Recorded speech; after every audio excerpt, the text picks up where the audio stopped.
देश में नरेंद्र मोदी जी को 292 सीट दी है। राहुल गांधी जी को ये ध्यान रखना चाहिए कि इस देश में पंडित नेहरू के बाद जितनी भी कांग्रेस की सरकारें बनी वो सिंपैथी पे सरकार बनी। श्रीमती इंदिरा गांधी जी की हत्या हुई तब उनके पिताजी को थम्पिंग मेजॉरिटी है।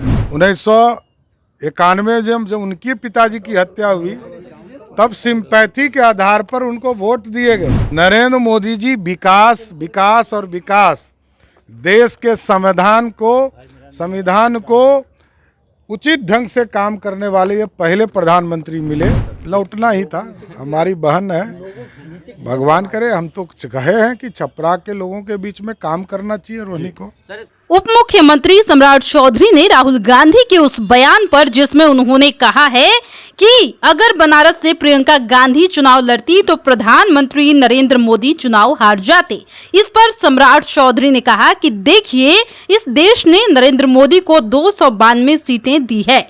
राहुल गांधी को याद रखना चाहिए कि देश में पंडित नेहरू के बाद सभी को सिंपैथी के आधार पर वोट मिला, लेकिन नरेंद्र मोदी को विकास के नाम पर वोट मिला, जो देश के पहले ऐसे प्रधानमंत्री हैं। विकास आरक्षण को लेकर उन्होंने जब काम किया है तो उसे देश की जनता समझती है और उन पर भरोसा भी करती है और इसी आधार पर वोट दिया है। और उन्होंने क्या कहा वो भी सुनिए। अगर प्रियंका गांधी वाराणसी से फाइट करती तो मोदी जी हार जाते। नीचे रखो, दूसरा बराबर रख के। इस देश में नरेंद्र मोदी जी को 292 सीट दी है। राहुल गांधी जी को ये ध्यान रखना चाहिए कि इस देश में पंडित नेहरू के बाद जितनी भी कांग्रेस की सरकारें बनी वो सिंपैथी पे सरकार बनी। श्रीमती इंदिरा गांधी जी की हत्या हुई तब उनके पिताजी को थम्पिंग मेजॉरिटी है। 1991 जब उनके पिताजी की हत्या हुई तब सिंपैथी के आधार पर उनको वोट दिए गए।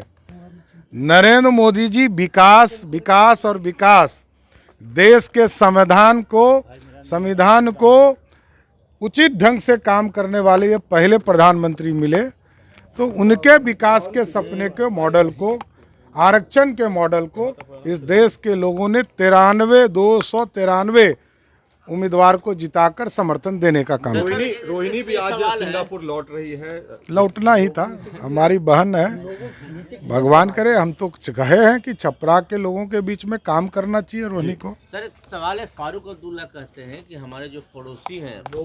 सम्राट जी, आज बैठक जो हुई उस पर कुछ बातें कहिए, क्योंकि कुछ देखिए, हम बहुत मजबूत से आप लोग जीतने वाले। हम पार्टी के अंदर हम समीक्षा कर रहे हैं और हम अपने पार्टी के पदाधिकारी जो लगे थे उनका क्या अनुभव था, पार्टी कहाँ कमज़ोर थी, कहाँ मजबूत थी।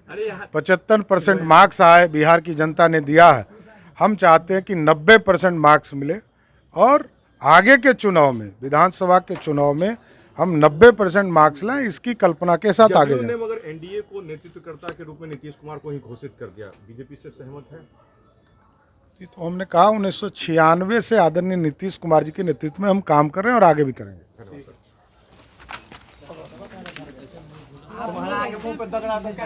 सम्राट चौधरी ने ये भी कहा कि 1996 से लेकर नीतीश कुमार जी के नेतृत्व में काम कर रहे हैं और आगे भी करते रहेंगे। साथ ही रोहिणी आचार्य के सिंगापुर से लौटने पर सम्राट चौधरी ने कहा कि लौटना ही चाहिए, लौटना ही था, हमारी बहन है वो, लेकिन छपरा के लोगों के बीच काम करना चाहिए। ये तमाम बातें सम्राट चौधरी ने कही है और साथ ही विपक्ष पर किस तरीके से निशाना साधा है ये भी आपने बखूबी सुना।